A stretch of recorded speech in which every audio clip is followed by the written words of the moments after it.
Hello everyone, आप सभी लोग का स्वागत है आपके अपने channel e learning with Durgesh में। आज हम स्वच्छता एवं पोषण के बारे में जानेंगे। तो क्या होती है स्वच्छता एवं पोषण, उसके बारे में हम जानते हैं। तो उसमें सबसे पहले मैंने कुछ पॉइंट नोट किया है। तो सबसे पहले स्वच्छता एवं पोषण को जानने के लिए हम स्टार्ट करते हैं कि भोजन के वे घटक जो हमारे शरीर के लिए आवश्यक हैं, जैसे कार्बोहाइड्रेट, वसा, प्रोटीन, विटामिन एवं खनिज। ये भोजन के वे घटक हैं जो हमारे शरीर के लिए आवश्यक हैं, उसे हम क्या कहते हैं? पोषक कहते हैं। पोषक किसे कहते हैं? भोजन के वे घटक जो हमारे शरीर के लिए आवश्यक हैं, जैसे क्या होता है? कार्बोहाइड्रेट, वसा, प्रोटीन, विटामिन एवं खनिज। ये भोजन के वे घटक हैं जो हमारे शरीर के लिए क्या है? आवश्यक है। इसे क्या कहते हैं? हम पोषक कहते हैं। अब दूसरा पॉइंट क्या है हमारा कि सभी जीवों को क्या होती है? भोजन की आवश्यकता होती है, या खाद्य। खाद्य मतलब क्या होता है? भोजन। सभी जीवों को भोजन की आवश्यकता होती है, जिसका उपयोग वे अपनी शरीर की वृद्धि एवं शरीर के रख रखाव के लिए तथा आवश्यक ऊर्जा की प्राप्ति के लिए करते हैं। सजीवों द्वारा भोजन एवं इसके उपयोग की विधि को हम क्या कहते हैं? पोषण कहते हैं। हम पढ़ क्या रहे हैं? स्वच्छता एवं पोषण के बारे में। तो सबसे पहले पोषण के बारे में हमने डिफाइन किया है। तो पोषण को जानने के लिए हमें पोषक तत्वों की जानना जरूरी होता है। तो पोषक तत्व किसे कहते हैं? कि भोजन के वे घटक जो हमारे शरीर के लिए आवश्यक हैं, जैसे कि क्या? कार्बोहाइड्रेट, वसा, प्रोटीन, विटामिन एवं खनिज। ये भोजन के वे घटक हैं जो हमारे शरीर के लिए क्या होते हैं? आवश्यक होते हैं। उसे हम क्या कहते हैं? पोषक कहते हैं। और सभी जीवों को भोजन की आवश्यकता होती है, जिसका वे उपयोग अपनी शरीर की वृद्धि एवं शरीर के रख रखाव और आवश्यक ऊर्जा की प्राप्ति के लिए करते हैं। सजीवों द्वारा भोजन के करने एवं इसके उपयोग की विधि को हम क्या कहते हैं? पोषण कहते हैं। तो हमने क्या जाना? पोषक तत्व और पोषण के बारे में। और क्या होता है कि पोषण की वह विधि जिसमें जीव क्या करते हैं? अपना भोजन स्वयं संश्लेषित करते हैं, स्वपोषण कहलाते हैं। स्वपोषण किसे हम कहते हैं? कि पोषण की वह विधि जिसमें जीव अपना भोजन स्वयं संश्लेषित करते हैं, स्वपोषण कहलाते हैं। फिर दूसरा क्या है?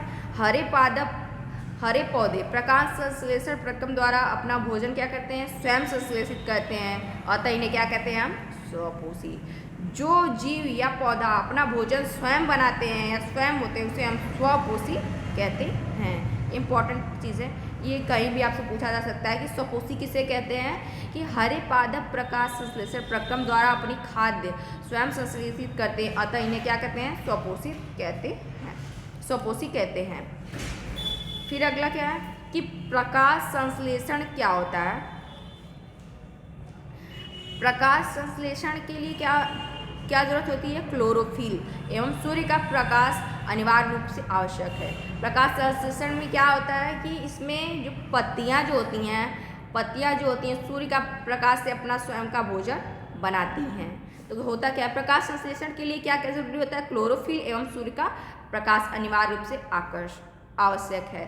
तो प्रकाश संश्लेषण के प्रक्रम में क्लोरोफिल की सहायता से क्या कहती है? पत्तियों द्वारा सौर ऊर्जा का संचयन किया जाता है। प्रकाश संश्लेषण के प्रक्रम में क्या होता है कि क्लोरोफिल की सहायता से पत्तियों द्वारा सौर ऊर्जा का संचयन किया जाता है। और क्या होता है? प्रकाश संश्लेषण में ऑक्सीजन उत्पादित होती है। इस ऑक्सीजन का उपयोग सभी जीवों द्वारा उनकी उत्तरजीविता के लिए किया जाता है। उसके बाद क्या है? कुछ पादप क्या होते हैं एवं अन्य सभी जीव जो पोषण हेतु दूसरे जीवों पर निर्भर रहते हैं। जो स्वयं से अपना भोजन बनाते हैं उन्हें हम स्वपोषी, और जो दूसरों पर निर्भर रहते हैं उसे हम क्या कहते हैं? विषमपोषी कहते हैं। स्वपोषी और विषमपोषी दोनों क्या होते हैं? एक दूसरे के विपरीत होते हैं। ये दोनों क्या होते हैं? एक दूसरे के विपरीत होते हैं। तो जो जीव अपना भोजन स्वयं बनाते हैं उसे हम स्वपोषी, और जो जीव और पौधे दूसरे पर निर्भर रहते हैं उसे हम विषमपोषी कहते हैं। अब स्वच्छता के बारे में हमने पोषण के बारे में, पोषक के बारे में जान लिया। अब आती है बात स्वच्छता के बारे में। तो क्या होती है स्वच्छता? स्वच्छता व्यक्तिगत तथा परिवेश को साफ सुथरा रखना ही क्या कहलाता है? स्वच्छता कहलाती है। फिर उसके बाद आते हैं पोषण, किसे से आप क्या समझते हैं? एज अ डेफिनेशन हम पोषण से हम समझते क्या है, तो इसे हम डेफिनेशन अपने परिभाषा के रूप में कैसे इसको बताएंगे कि वह विशिष्ट रचनात्मक उपापचयी क्रिया जिसके अंतर्गत जंतुओं में भोज अवयव के अंतर्ग्रहण, पाचन, अवशोषण, स्वांगीकरण द्वारा प्राप्त ऊर्जा से शारीरिक वृद्धि, जैविक क्रियाओं का संचालन होता है, पोषण कहलाता है। वह विशिष्ट रचनात्मक उपापचयी क्रिया जिसके अंतर्गत जंतुओं में भोज अवयव के अंतर्ग्रहण, पाचन, अवशोषण, स्वांगीकरण द्वारा प्राप्त ऊर्जा से शारीरिक वृद्धि, जैविक क्रियाओं का संचालन होता है, क्या कहलाता है, पोषण कहलाता है। भोजन का मुख्य अवयव क्या है, कार्बोहाइड्रेट होता है। भोजन का अगर आपसे मुख्य अवयव पूछा जाए तो वो कार्बोहाइड्रेट होता है। फिर क्या होता है, कार्बोहाइड्रेट के अलावा ऊर्जा देने वाला पदार्थ कौन सा है, वसा होती है। फिर इसके बाद आता है वसा में कौन कौन से तत्व होते हैं, कार्बन, हाइड्रोजन तथा ऑक्सीजन। वसा में कौन कौन से तत्व होते हैं, कार्बन, हाइड्रोजन तथा ऑक्सीजन। फिर इसके बाद कार्बोहाइड्रेट के स्रोत क्या क्या होते हैं, गेहूँ, चावल, ब्रेड, आलू इत्यादि, ये सब क्या है, हमारे कार्बोहाइड्रेट के स्रोत हैं। फिर शरीर वर्धक भोजन कौन सा होता है, प्रोटीन युक्त भोजन को हम क्या कहते हैं, शरीर वर्धक भोजन कहते हैं। प्रोटीन शब्द का प्रयोग सर्वप्रथम किसने किया था, जे बर्जेलियस ने किया था। फिर स्रोत के आधार पर प्रोटीन कितने प्रकार का होता है, जंतु प्रोटीन, वनस्पति प्रोटीन। फिर इसके बाद बच्चों में प्रोटीन की कमी से कौन सा रोग होता है, क्वाशियोर्कर, मरास्मस रोग हो जाता है।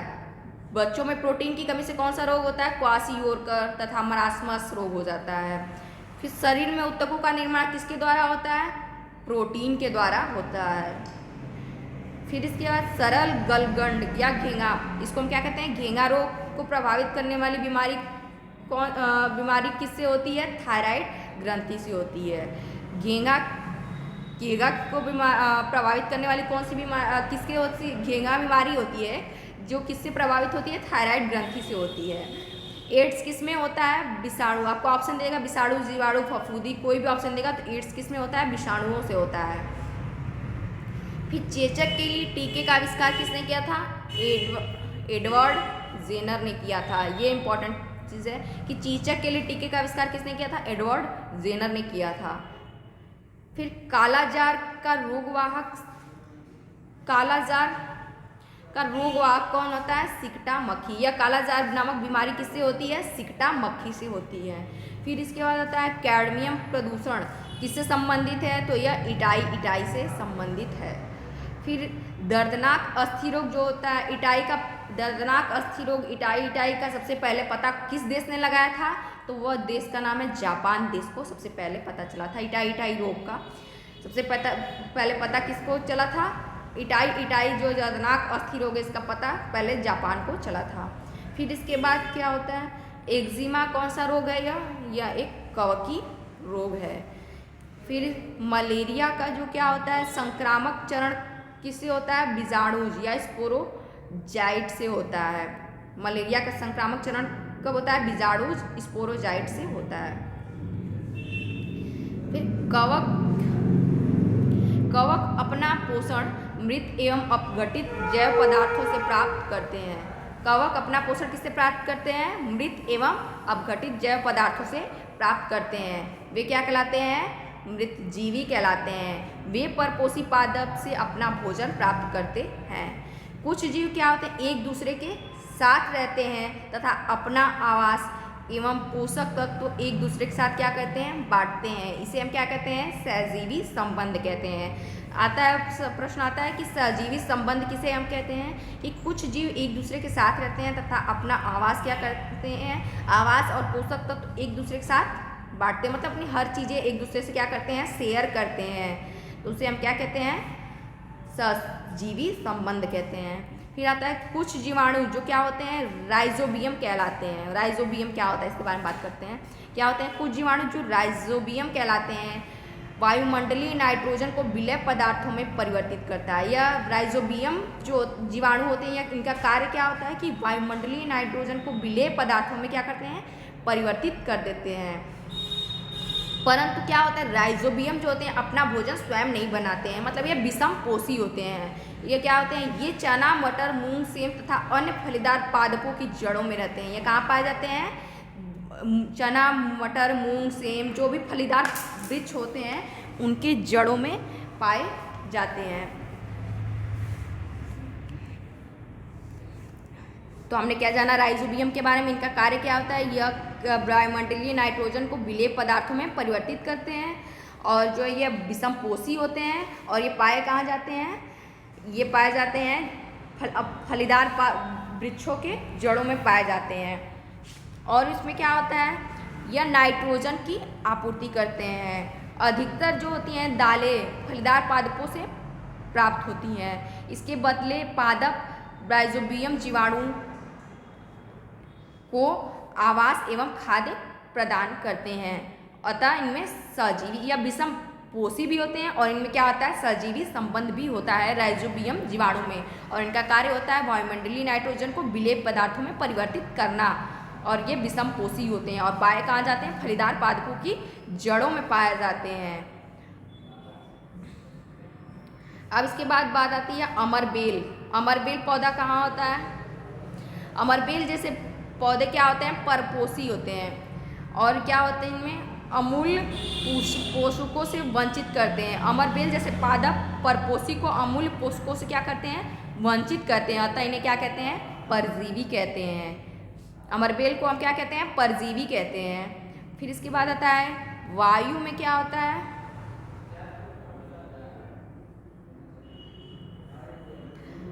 तो हमने क्या जाना, राइजोबियम के बारे में जाना। राइजोबियम होता क्या है कि कुछ यह जीवाणु एक प्रकार का होता है जो क्या करता है, वायुमंडलीय नाइट्रोजन को विलेय पदार्थ में परिवर्तित करता है। यह विषम पोषी होता है और क्या होता है, इनमें सहजीवी संबंध होता है। यह कैसे सहजीवी संबंध को हम प्रेजेंट कैसे करेंगे इसमें, कि जो है फलीदार, जो कि हमें क्या होता है, अधिकतर जो दालें होती हैं फलीदार पादपों से, फलीदार वृक्षों से प्राप्त होती हैं।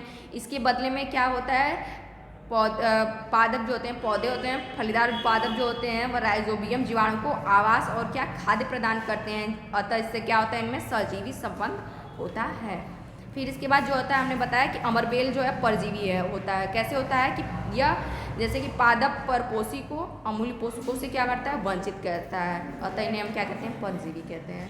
फिर इसके बाद हमारा क्या आता है, वायु में नाइट्रोजन क्या होता है, गैसीय अवस्था में प्रचुर मात्रा में पाई जाती है। परंतु क्या होता है, इसमें पादप इसका अवशोषण इसी रूप में नहीं कर सकते हैं। मिट्टी में कुछ विशेष जीवाणु होते हैं जो गैसीय नाइट्रोजन को उपयोगी यौगिक में परिवर्तित कर देते हैं, जो मृदा में मिल जाती है। यह विलेय पदार्थ क्या होता है, पादपों द्वारा जल के साथ अवशोषित होता है।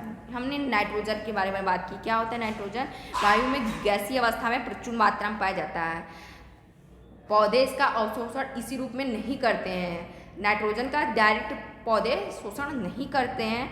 तो इसमें क्या होते हैं, मिट्टी में जो होते हैं कुछ अलग प्रकार के जीवाणु होते हैं जो क्या करते हैं, नाइट्रोजन को यौगिक में परिवर्तित करते हैं, जो कि मिट्टी में मिल जाती है। और यह जो मिट्टी में मिले पदार्थ जो होता है जल के साथ पौधों द्वारा अवशोषित कर लिया जाता है। तो हम नाइट्रोजन को हम पौधों तक कैसे, नाइट्रोजन गैस को हम पौधों तक कैसे पहुंचाते हैं, ये इसकी प्रक्रिया के बारे में कि कैसे हम पहुंचाते हैं, कि इसको जीवाणु के द्वारा मिट्टी में मिलाते हैं और फिर इसे जल के द्वारा अवशोषित करके पौधों में तक प्राप्त किया जाता है।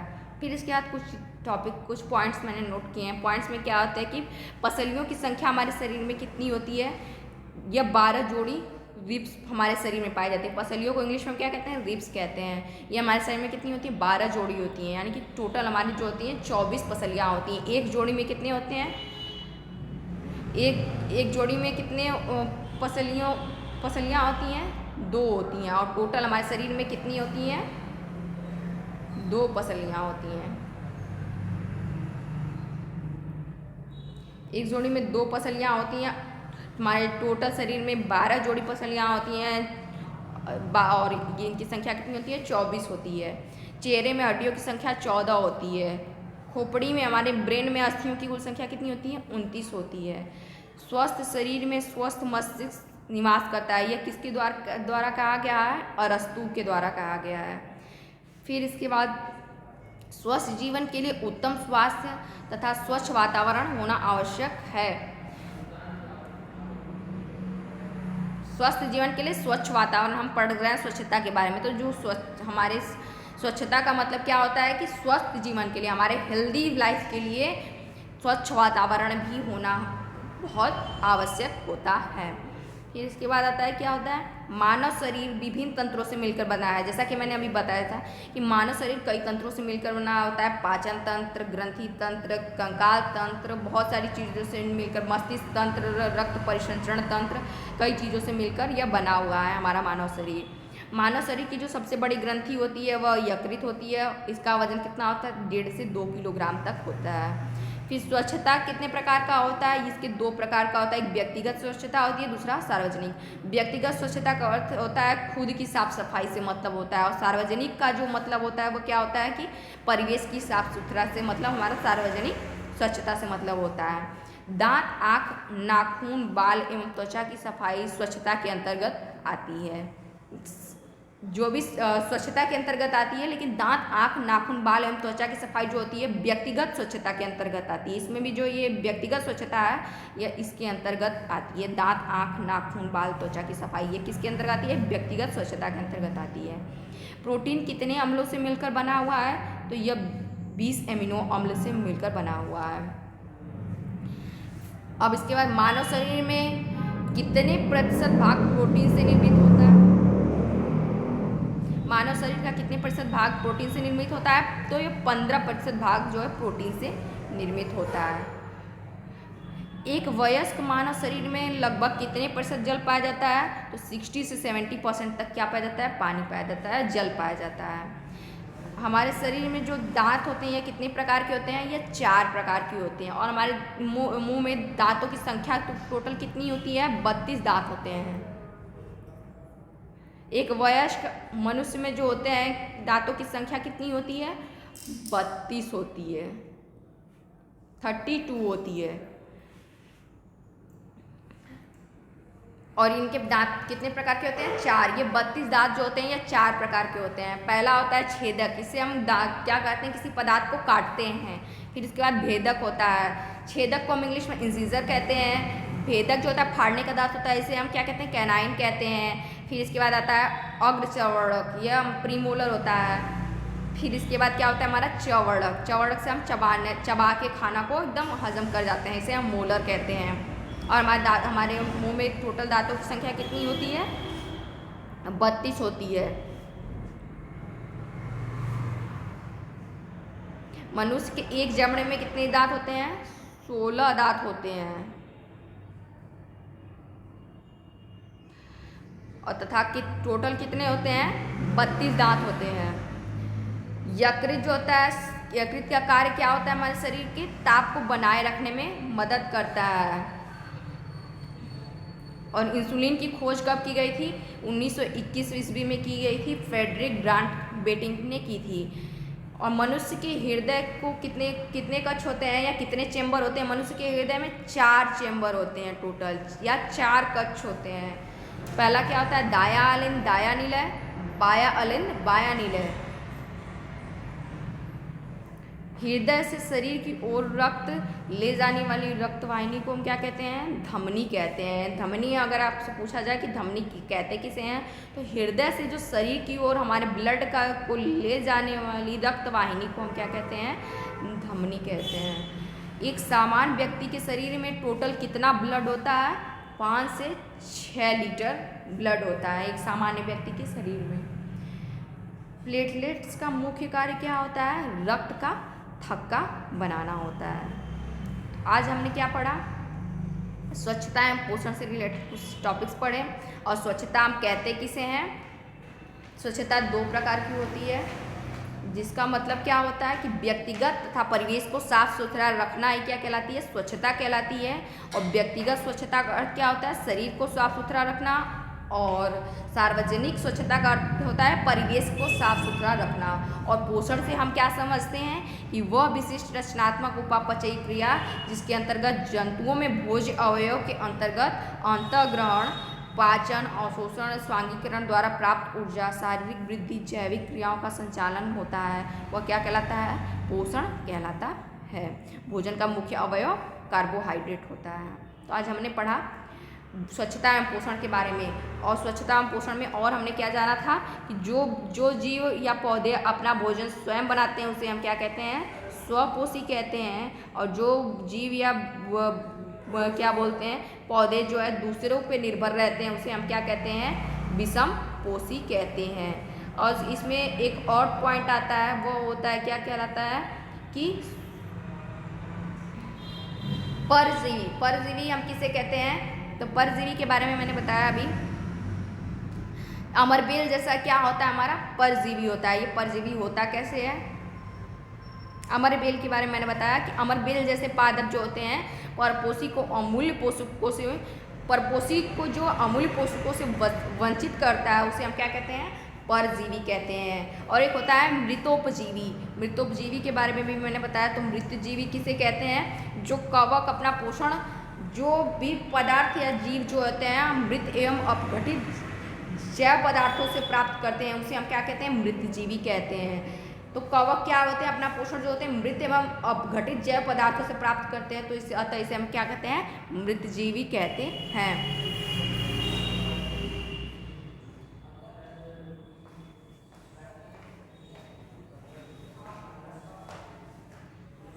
तो हमने जाना स्वपोषी, विषमपोषी, स्वच्छता एवं पोषण के बारे में।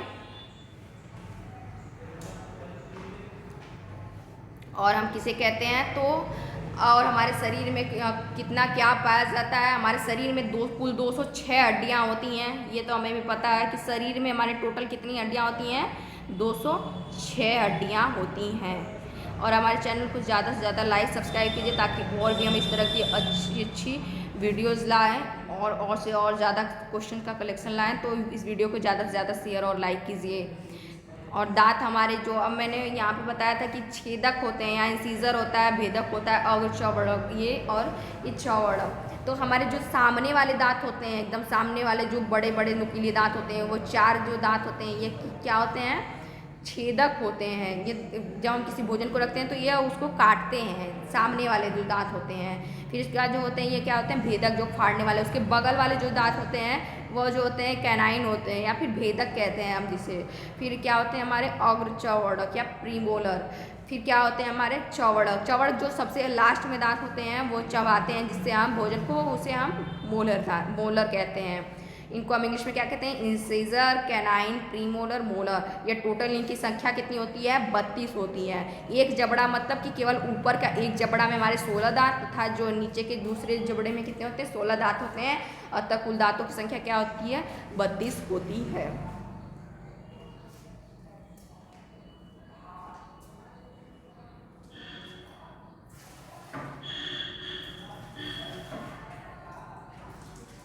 तो हमने आज स्वच्छता, पोषण और मनुष्य के दांत क्या होता है, स्वपोषी, विषमपोषी, परपोषी और परजीवी, मृतजीवी क्या होते हैं, इनके बारे में हमने डिस्कस किया और कुछ पॉइंट भी हमने इसमें नोट किया। फिर इसके बाद आज के लिए बस इतना ही। नमस्कार। और हमारी वीडियो को ज़्यादा से